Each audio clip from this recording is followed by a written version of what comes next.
আমার মায়ের রুম থেকে প্রতিদিন রাতে একটি অদ্ভুত শব্দ আসত। কিন্তু আমার বাবা তো মারা গেছে অনেক দিন আগে। তাহলে আমার মায়ের রুম থেকে প্রতিদিন এরকম ধরনের বাজে আওয়াজ আসে কেন? প্রায় প্রতিদিনই এই রকম ধরনের শব্দ শুনতে আমার খুব খারাপ লাগত। আর মনে মনে মাকে ঘৃণা করতে শুরু করলাম। বাবা নেই, মা কার সাথে এমন জঘন্য কাজ করে জানার খুব আগ্রহ হলো। আর এই জন্য আমি একদিন রাতে মার ঘরে লুকিয়ে রইলাম। তারপর আমি যা দেখতে পেলাম তাতে বন্ধুরা আমার মাথায় যেন আকাশটা ভেঙে পড়ল। বন্ধুরা, গল্পটি অনেক ইন্টারেস্টিং। আশা করি শুনলে তোমরা অনেক মজা পাবে। তাহলে চলুন বন্ধুরা, গল্পটি শুরু করি। গল্পটি শুরু করার আগে বন্ধুরা, তোমাদের নিকট আমার ছোট্ট একটি অনুরোধ। দয়া করে তোমরা আমার চ্যানেলটি সাবস্ক্রাইব করে আমাকে সাপোর্ট করবা। বন্ধুরা, আমার নাম অনিকা শর্মা তিথি। আমার ডাক নাম তিথি। সবাই আমাকে তিথি বলে ডাকে। আমার 10 বছর বয়সেই আমার বাবা এই পৃথিবী ছেড়ে চলে যান। বাবা কোনো একটা কাজে কলকাতায় গিয়েছিল। কয়েকদিন পরে সেখান থেকে খবর এলো যে তিনি আর এই পৃথিবীতে নেই। সেখানে ভয়াবহ একটি আগুন লেগেছিল, যার কারণে তার লাশটুকুও পাওয়া যায়নি। আমাদের জন্য এই খবরটা মাথায় আকাশ ভেঙে পড়ার মতো ছিল। সবার মতো আমিও আমার বাবাকে ভীষণ ভালোবাসতাম। আমার মা খুব সুন্দর দেখতে আর যুবতীদের মতো ছিল। বাবা মারা যাওয়ার পর দ্বিতীয় বিয়ের জন্য অনেক সম্বন্ধ এসেছিল, কিন্তু তবুও তিনি দ্বিতীয় বিয়ের জন্য না করে দিয়েছিলেন। এই ব্যাপারটায় আমাদের পরিবারের সবাই একটু অবাক হয়েছিল, কারণ আমার মা তো বাবাকে ভালোবাসতই না। উল্টে তার সাথে সারাক্ষণ ঝগড়া করত। বাবার কোনো ভালো চাকরি ছিল না, আর আমার মা একটা ধনী পরিবারের মেয়ে। দাদু আমাদের সংসারের পুরো খরচ চালাতেন, আর সারাক্ষণ আমার বাবার উপর চেঁচাতেন। আমার মা ও দাদুর সাথে মিলে বাবার উপর চেঁচাতেন। এসবের কারণে আমার বাবা ভীষণ কষ্টের মধ্যে থাকতেন। আমি প্রায়ই আমার বাবাকে লুকিয়ে লুকিয়ে কাঁদতে দেখতাম, আর সব সময় খুব টেনশনে থাকতে দেখতাম। কখনো কখনো বাবা আমায় বলতো, আমি তোকে ভীষণ ভালোবাসি, তোর কারণেই এই ঘর সংসার ছেড়ে কোথাও যেতে পারছি না। আমি বাবাকে বলতাম, এই পৃথিবীর সব থেকে ভালো বাবা তুমি। আর একজন মেয়ের জন্য বাবাই তার কাছে সবকিছু। সে তার বাবা আর যাই হোক না কেন, সেই তার সব। বাবা যখন আমাদের ছেড়ে চলে যান, সেই সময় আমি খুব ছোট। মাকে আমি ততটা ভালোবাসতাম না যতটা আমি আমার বাবাকে ভালোবাসতাম। ছোট ছিলাম, তাই এই কষ্টটা কোনো রকমভাবে আমি সহ্য করে নিয়েছিলাম। কিন্তু বাবার স্মৃতি আমার মনের মধ্যে গেঁথে গিয়েছিল। আমার অনেক সমস্যা ছিল, যার মধ্যে সবচেয়ে বড় সমস্যা হলো আমার কনফিডেন্সের অভাব। আমি কারো সামনে ঠিকভাবে কথা বলতে পারতাম না। বাবার এই অবস্থা দেখে আমি সব সময় হেজিটেশনে থাকতাম। কারো সাথে ঠিকভাবে মিশতে পারতাম না। আমি খুব কষ্ট করে স্কুলে পড়াশোনা করতাম। এখন আমি বিএ পড়ছি। আমাকে প্রায় বাইরে যেতে হতো, মানুষের সাথে মিশতে হতো, তাদের সাথে কথা বলতে হতো। কিন্তু আমি তাদের সামনে এত নার্ভাস হয়ে যেতাম যে আমার হাত পা কাঁপতে থাকত। এতে সকলে অবাক হয়ে ভাবত যে এ কী রকম মেয়ে, যে ঠিকমতো কথা পর্যন্ত বলতে পারে না। সব সময় আমার মনে হতো যে আমি এই পৃথিবীতে একা, আমার কেউ নেই। কিন্তু আমার মায়ের জীবন বাবার মৃত্যুতে কোনো রকম প্রভাব পড়েনি। মা সব সময় সেজে গুজে থাকত, নিজের যত্ন নিত, মাঝে মধ্যেই বাইরে ঘুরতেও যেত। আমি এই সমাজ আর আমার মায়ের থেকে সব সময় দূরে থাকতে চাইতাম। সেই কারণে আমি বাড়িতে অতিথিদের জন্য যে ঘরটা বানানো হয়েছিল, সেই ঘরে সারাদিন চুপচাপ পড়ে থাকতাম। রাতেও আমি সেই ঘরে ঘুমাতাম। ঘরটা ছিল আমাদের মূল ঘর থেকে একটু দূরে, যা একেবারে নীরব ছিল। সেই ঘরের ছাদটা খারাপ হয়ে গিয়েছিল, যে কারণে বর্ষার সময় ঘরের ছাদ দিয়ে জল পড়ত। তাই একদিন আমার মা বলল যে আমি যেন ঘর ছেড়ে বাড়ির ভিতরে চলে আসি, কারণ বাড়িতে অনেক ঘর ফাঁকা আছে। তাই আমার বাইরে থাকার কোনো দরকার নেই।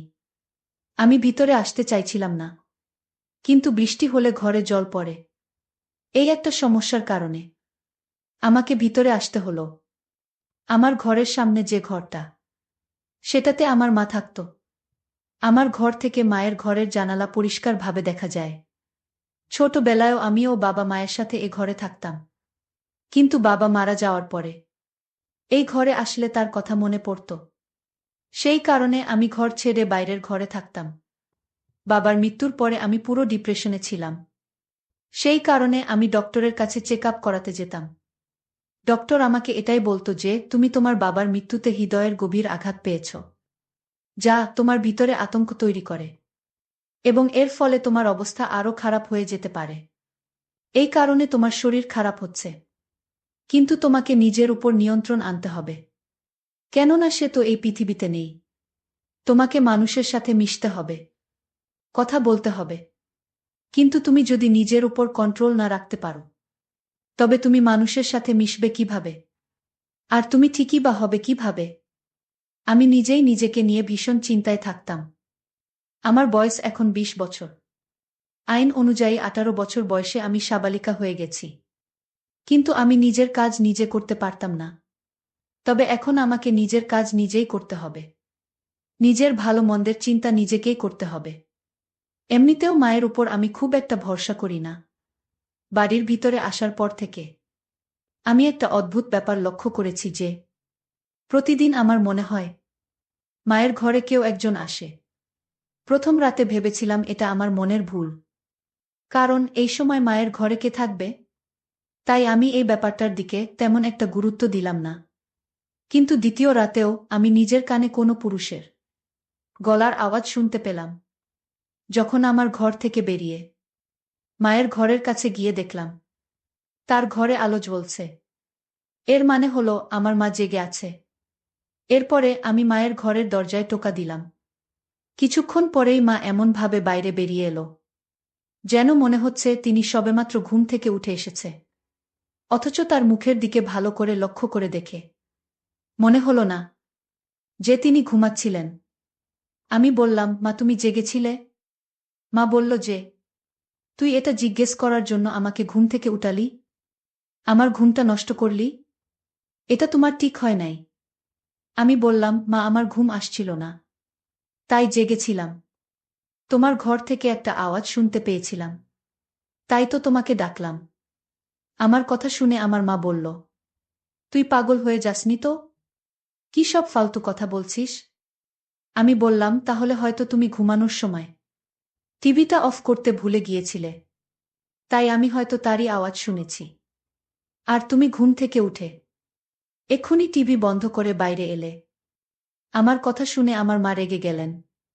এদিকে মুখ ফসকে যা বলে ফেলেছি তাতে আমি লজ্জায় পড়ে গেলাম। মায়ের রাগ করা স্বাভাবিক, কারণ তার সঙ্গে আমার এভাবে কথা বলা উচিত হয়নি। যাই হোক, আমি মায়ের কাছে ক্ষমা চেয়ে নিলাম আর বললাম, আর এরকম হবে না।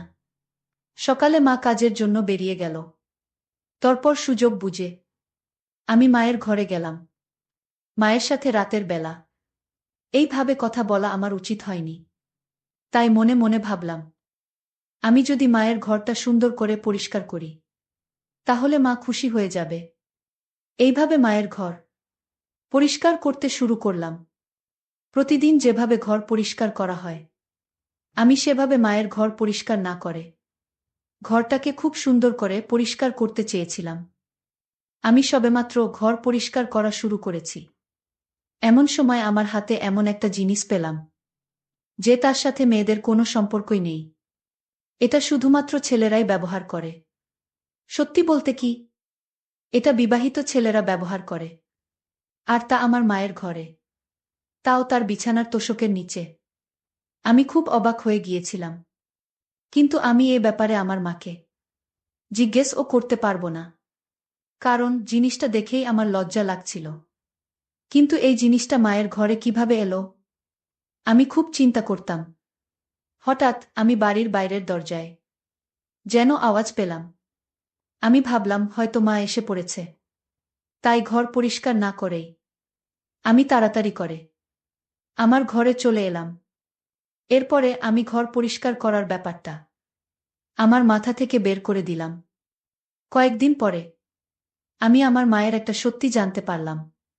সেটা হলো, আমার মায়ের ঘরে টিভি তো আছে, কিন্তু সেটা খারাপ চলতো না। এই খবরটা আমাকে আমাদের বাড়ির চাকরানির বলেছিল। সে সপ্তাহে মাত্র একদিন করে কাজে আসত। সে আমাকে বলল যে এই টিভিটা তো অনেক দিন ধরে খারাপ হয়ে পড়ে আছে। তোমার মা টিভির মেকানিককে ডেকে দেখিয়েছিলেন, কিন্তু সে বলেছে যে এই টিভিটা ঠিক করতে অনেক টাকা খরচ হবে। তাই তোমার মা আর টিভিটা ঠিক করেননি। তিনি তো আমায় বলেছিলেন যে তুমি টিভিটা নিয়ে যাও, যদি ঠিক করতে পারো তাহলে তোমার বাচ্চারা দেখতে পারবে। আমি তাকে বলেছিলাম যে আমার বরকে বলবো টিভিটা নিয়ে যেতে। আমি আমার বরকে কয়েকবারও বলেছিলাম টিভিটা নিয়ে যেতে, কিন্তু আমার বর টিভিটা নিতে এলোই না। সে একেবারে কুকুরের বাচ্চা মতো কোনো কাজ করতে চায় না।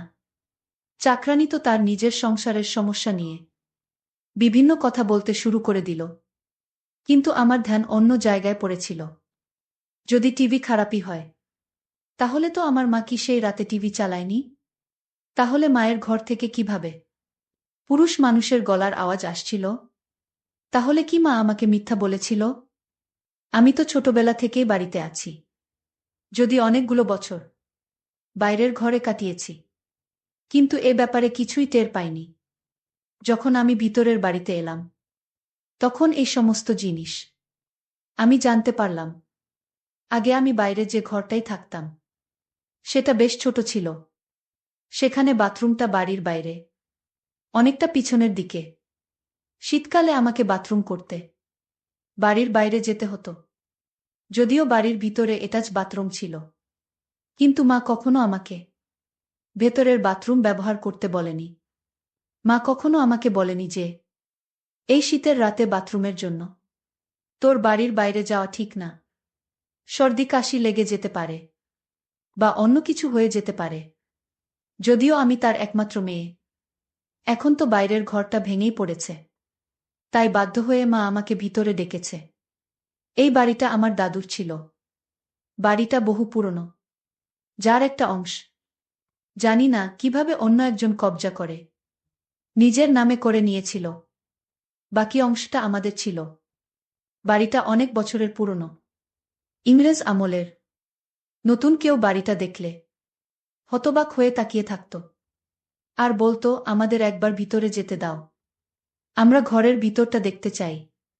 কিন্তু আমি যেহেতু ছোটবেলা থেকেই বাড়িটা দেখছি, তাই আমার এই বাড়ির প্রতি খুব একটা মোহ নেই। আমার দাদু এই পৃথিবী থেকে অনেক আগেই চলে গিয়েছিল, কিন্তু তিনি ভালোই সম্পদ রেখে গিয়েছিলেন, যা দিয়ে আমাদের সংসারের খরচ খুব ভালোভাবে চলে যেত। মা বাড়িতে চাকরানি রেখেছিলেন। একদিন আমার মা আমাকে বলল যে তুই একটা অলস মেয়ে, সারাদিন শুয়ে বসে দিন পার করছিস, এখন এখানে এসে আমার চুলে রং লাগিয়ে দে। আমি মাঝে মাঝে অবাক হয়ে এটাই ভাবতাম যে এই বয়সে আমার মা সেজেগুজে কাকে দেখাতে চায়। এত বছর ধরে বিধবা থাকার পরেও আমার মা সবসময় সেজে গুজে থাকতেন। তার এই বাহারি সাজ দেখে তাকে আমার একদমই ভালো লাগত না। তিনি এমনভাবে সেজে থাকতেন যেন তিনি সধবা।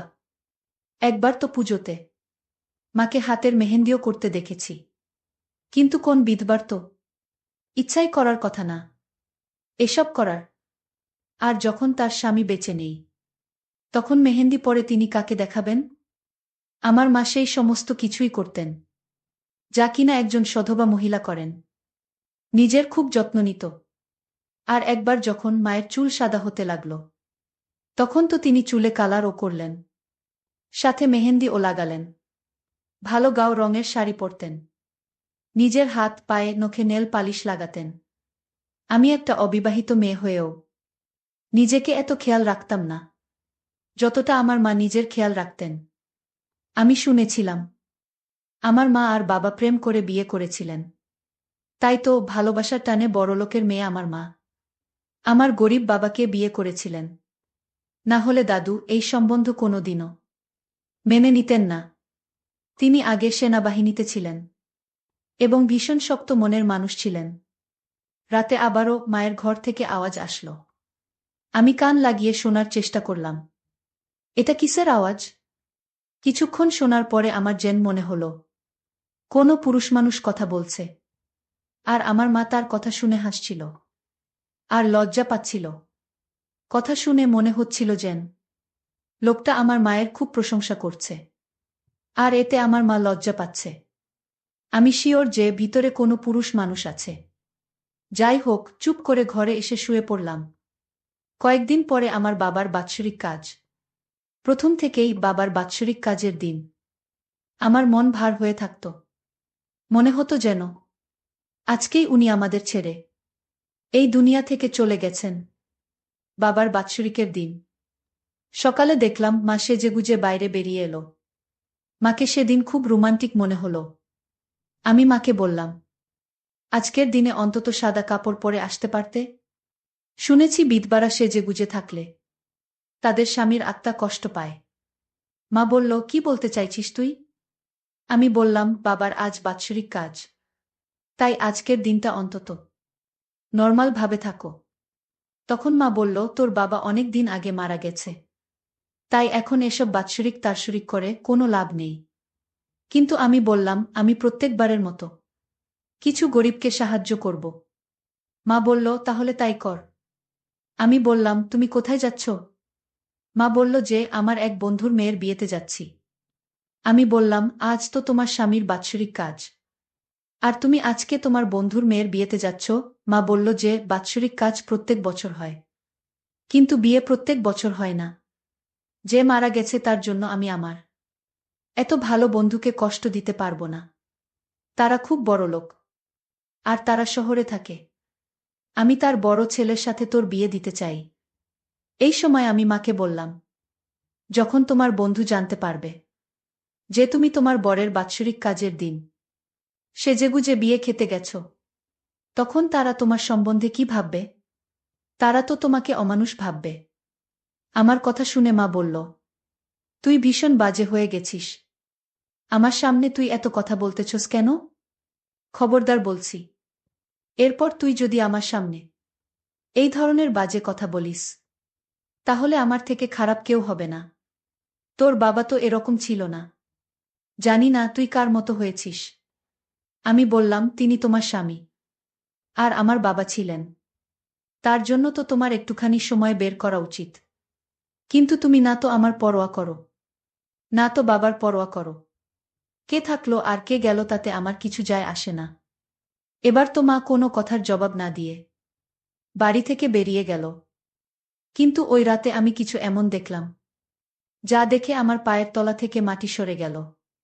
রাত্রে আমার ঘুম আসছিল না বলে আমি জেগেছিলাম। এই দিনটিতে এমনিতেও আমার ঘুম আসত না। আজকের দিনটা আমার জীবনের সবথেকে বাজে দিন। আমি যেন মায়ের ঘরের জানলা দিয়ে কোনো একটা লোকের ছায়া দেখতে পেলাম। আমি পুরোপুরি শিওর হয়ে গেলাম যে আমার মায়ের ঘরে কোনো লোক আছে। আমি তাড়াতাড়ি উঠে এক মুহূর্ত নষ্ট না করে তার ঘরের সামনে গিয়ে দরজায় টোকা মারতে লাগলাম। মোটামুটি ৩-৪ মিনিট পরে আমার মা দরজা খুলল। আমি শিওর ছিলাম এই ঘরে যে ছিল সে বাইরে বেরোতে পারেনি, ঘরেই আছে। আমি তাড়াতাড়ি করে ঘরের ভিতরে গেলাম, কিন্তু ভেতরে গিয়ে যা দেখলাম তাতে আমার পায়ের তলা থেকে যেন মাটি সরে যাচ্ছিল। কারণ ঘরের ভিতরে কেউ নেই। আমি ঘরের চারিদিকে দেখলাম, কিন্তু কেউ সেখানে নেই। তাহলে যে লোকটাকে আমি ঘরের ভিতরে দেখলাম সে গেল কোথায়? তাই কথা ঘোরানোর জন্য আমার মাকে বললাম, বাথরুমে যেতে হবে, কিন্তু বাইরের নল দিয়ে জল পড়ছে না, তাই তোমার বাথরুমে যাওয়ার জন্য এসেছি। এরপরে আমি বাথরুমে ঢুকে সেখানেও কাউকে দেখতে পেলাম না। আমি অবাক হয়ে ভাবছি, লোকটার ছায়া দেখলাম আর আওয়াজও শুনলাম, অথচ ঘরের মধ্যে সে কোথাও নেই, যেন হাওয়ায় মিলিয়ে গেছে। কিন্তু আমি এ ব্যাপারে আমার মায়ের সাথে কোনো কথা বললাম না, কারণ আমার কাছে কোনো প্রমাণ নেই। আমি এমনি এমনি বলছিলাম যে আমার বাথরুমের কল খারাপ হয়ে গেছে, তাই আমি এখানে এসেছি। কিছুক্ষণ পরে বাথরুম থেকে বেরিয়ে আমি আবার আমার ঘরে ফিরে এলাম। কিছুক্ষণ পরে আবারও আমার মায়ের ঘর থেকে হালকা হালকা আওয়াজ আসতে লাগল। আমি মনে মনে ভাবছি, হয়তো আমার মা পাগল হয়ে গিয়েছে, অথবা আমার মায়ের ঘরে কেউ না কেউ তো নিশ্চয়ই আছে যার সাথে আমার মা কথা বলছে। কোনো একটা ব্যাপার তো নিশ্চয়ই আছে। আর তা না হলে ওই ঘরের মধ্যে কোনো ভূতপ্রেত আছে, যে আমাকে দেখলে অদৃশ্য হয়ে যায়। কেননা কোনো মানুষের পক্ষে এত তাড়াতাড়ি ঘর থেকে বেরিয়ে যাওয়া সম্ভব না। আর বেরোবেই বা কোথা দিয়ে? ঘরের দরজা দিয়ে যেতে পারবে না, কারণ আমি দরজা দিয়ে ঢুকেছি। আর জানলা দিয়েও যেতে পারবে না, কারণ জানলাটা ছিল খুবই ছোট। এসব চিন্তা করতে করতে আমার মাথায় প্রচুর যন্ত্রণা হতে শুরু করল। আর আমি এসব কথা কাউকে বলতে পারছিলাম না। এতদিন আমি চিন্তায় ছিলাম এটা ভেবে যে, কেন আমার মা এতদিন বিয়ে করেননি? আর বিয়ে না করেও তিনি সব সময় এত খুশি থাকেন কি করে? আমি এতদিন ভাবতাম, আমার মা বুঝি এখনো বাবাকে খুব ভালোবাসেন, সেজন্য আমার মা অন্য কোনো পুরুষকে দিয়ে করেনি। কিন্তু এখন তো বুঝতে পারছি যে, নিশ্চয়ই আমার মায়ের অন্য কোনো ব্যাপার আছে।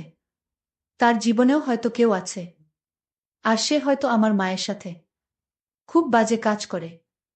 না হলে সে রাতের বেলা ঘরের মধ্যে কি করে? আমার প্রমাণ দরকার। কেননা আমি আমার মাকে বোঝাতে চাই যে, আমি এখন আর বাচ্চা নই। আমি সমস্ত কিছু বুঝতে পারি। আর যার বিবাহযোগ্য মেয়ে আছে, তার এসব মানায় না। যদি এমনটা সত্যি হয়, তাহলে আমি আর এখানে থাকতাম না। এখান থেকে অন্য কোথাও চলে যেতাম। কেননা আমি এভাবে এখানে থাকতে পারবো না। এসব চিন্তাতেই রাতে আমার ঘুম আসতো না। মায়ের ঘরের রহস্য জানার জন্য আমাকে একটা প্ল্যান বানাতে হবে।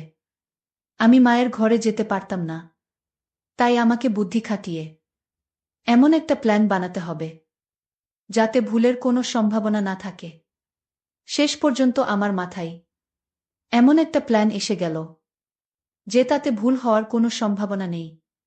কিন্তু যদি আমি ধরা পড়ে যাই, আর আমি যেটা ভাবছি সেটা যদি না হয়, তবে আমি আমার মায়ের চোখে চিরদিনের জন্য ছোট হয়ে যাব। কিন্তু অন্তত পক্ষে আমি সত্যিটা তো জানতে পারব। আর এমনিতে আমি শিওর ছিলাম যে, মায়ের চোখে আমি ছোট হব না, বরং তিনি আমার চোখে চিরদিনের জন্য ছোট হয়ে যাবেন। তাই আমি মনে মনে ভেবে নিয়েছি যে, আমাকে কি করতে হবে। বিকেলবেলা আমি আমার মাকে বললাম যে, আজ আমি আমার এক বন্ধুর বাড়িতে পড়তে যাব, আর আমি রাতে ওখানে থাকব। আমার মা বলল, ঠিক আছে, খুব ভালো কথা, মন দিয়ে পড়াশুনো করো। মনে হয় আমার মা খুব খুশি হয়েছিল যে, আমি রাতে বাড়িতে থাকব না। যাই হোক, আমি বাড়ি থেকে বেরিয়ে গেলাম এবং কিছুক্ষণ পরে মাকে ফোন করে বললাম যে, আমি আমার বন্ধুর বাড়িতে চলে এসেছি। যদিও আমি বাড়ি থেকে কোথাও না গিয়েই বাড়িতেই লুকিয়েছিলাম। আমার মা বলল, ঠিক আছে, সকালে ঘুম থেকে উঠে ধীরে সুস্থে বাড়িতে ফিরে আসিস। তাড়াহুড়ো দরকার নেই। কিন্তু আমি তো আমার বন্ধুর বাড়িতে যাইনি। আমি তো আমার মায়ের ঘরে লুকিয়ে আছি। আর এমন জায়গায় লুকিয়েছিলাম যে, ঘরে মা কি করে সেটা আমি দেখতে পেলেও মা আমাকে দেখতে পাবে না। কিছুক্ষণ পরে মা ঘরে এসে সাজগোজ শুরু করল। এরপরে ঘরের মধ্যে এমন একটা ঘটনা ঘটল, যেটা দেখে আমার পায়ের তলা থেকে মাটি সরে গেল। আমার মা অনেক কষ্টে মেঝে থেকে কার্পেট সরাল, কেননা কার্পেটটা খুব ভারী। কার্পেট সরানোর পরে তার নিচে যা দেখলাম সেটা দেখে আমার মাথা ঘুরতে লাগল। কার্পেটের নিচে একটা দরজা ছিল। আমার মা সে দরজাটা টেনে খুলল। আর মা দরজা খোলার সাথে সাথে সেখান থেকে একটা লোক বেরিয়ে এলো। আর লোকটা বেরিয়ে আসার সাথে সাথেই আমার মা তাকে খুব বাজে আচরণ করতে শুরু করল। এটা দেখে আমার নিঃশ্বাস বন্ধ হয়ে যাওয়ার মতো অবস্থা। আমার যেন মনে হলো যে, আমি মাথা ঘুরে পড়ে যাব। কেননা ওই লোকটা আর কেউ না, সে আমার বাবা, যে কিনা অনেক বছর আগে মারা গিয়েছিল। তাহলে আমার বাবা এখনো জীবিত কিভাবে? আমি বাবাকে দেখে হতভম্ব হয়ে বাইরে বেরিয়ে এলাম। তারা দুজনে আমাকে দেখে অবাক হয়ে আমার দিকে তাকিয়ে রইল। আমি থাকতে না পেরে এগিয়ে গিয়ে বাবাকে ধরে খুব কান্নাকাটি করলাম। বাবা আমাকে কিছুক্ষণ আদর করে, তারপর জিজ্ঞেস করল, কেমন আছিস মা?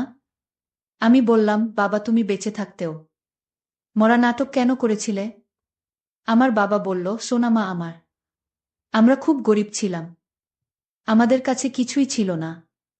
কিন্তু আমার একটা জিনিস ছিল, আর সেটা হলো আমার জীবন বীমা। যেটা আমার বাবা বেঁচে থাকতে আমার নামে করেছিলেন, সেই জীবন বীমার টাকা পাওয়ার জন্য এই দুনিয়ার সামনে আমাকে মরে যেতে হয়েছিল।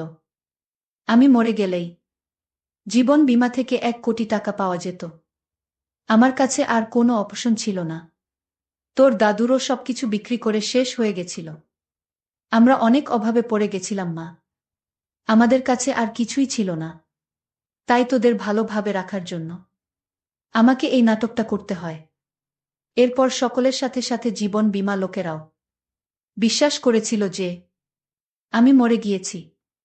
তাই তারা তোর মাকে 1 কোটি টাকা দিয়ে দেয়। আর আমরা কোনো কাজ না করেই সুখের সাথে জীবন উপভোগ করতে থাকলাম। আমি তোর মায়ের কাছে থাকতাম সব সময়। আমাকে কোনো কাজও করতে হয় না। শুন মা তিথি, এই যে দেখ, মাটির নিচে আমার ঘর আছে, টিভি আছে। আমি আনন্দের সঙ্গে জীবন অতিবাহিত করছি। এই একটা বুদ্ধি খাটিয়ে এত টাকা পেলাম, যা আমি সারা জীবন কাজ করে ইনকাম করতে পারতাম না। আমি আমার বাবার দিকে অবাক হয়ে তাকিয়ে রইলাম আর বললাম, বাবা, তোমার মৃত্যুতে আমি এতটা দুঃখ পেয়েছিলাম যে আমার জীবনটা শেষ হয়ে গেছে। এখন আমি একটা রোগীতে পরিণত হয়েছি। তোমার চিন্তায় আমি প্রায় শেষ হয়ে গেছি। আর তুমি এই ভেবে খুশি থেকেছ যে তুমি খুব বড় দান মেরেছ। কিন্তু তুমি তো এই দুনিয়াতে সব থেকে বড় বোকামি করেছ। আমার বাবা আমাকে বলতে লাগলো যে তোর ভবিষ্যতের কথা ভেবে আমি এই সব করেছি। তোর পড়াশোনার সাথে সাথে তোর যাবতীয় খরচ তুই সময় মতোই পেয়েছিস। কোনোদিন কোনো কিছুর অভাব তোকে হতে দিইনি। যদি আমি এইসব না করতাম, তাহলে আমাদের খেয়ে পরে বেঁচে থাকাই কষ্টকর হতো। আমি আমার বাবাকে অবাক করে দিয়ে বললাম যে, বাব, তুমি আমার জীবনটা নষ্ট করে দিয়েছ। আমার জীবনে অর্থের দরকার ছিল না। আমার দরকার ছিল বাবা, তোমার আদর, তোমার স্নেহ, তোমার ভালোবাসা, তোমার মায়া মমতা। অর্থের মূল্য দিয়ে বাবা তুমি তা বিচার করতে পারবে না। বাবা, তুমি কি আমাকে ফিরিয়ে দিতে পারবে?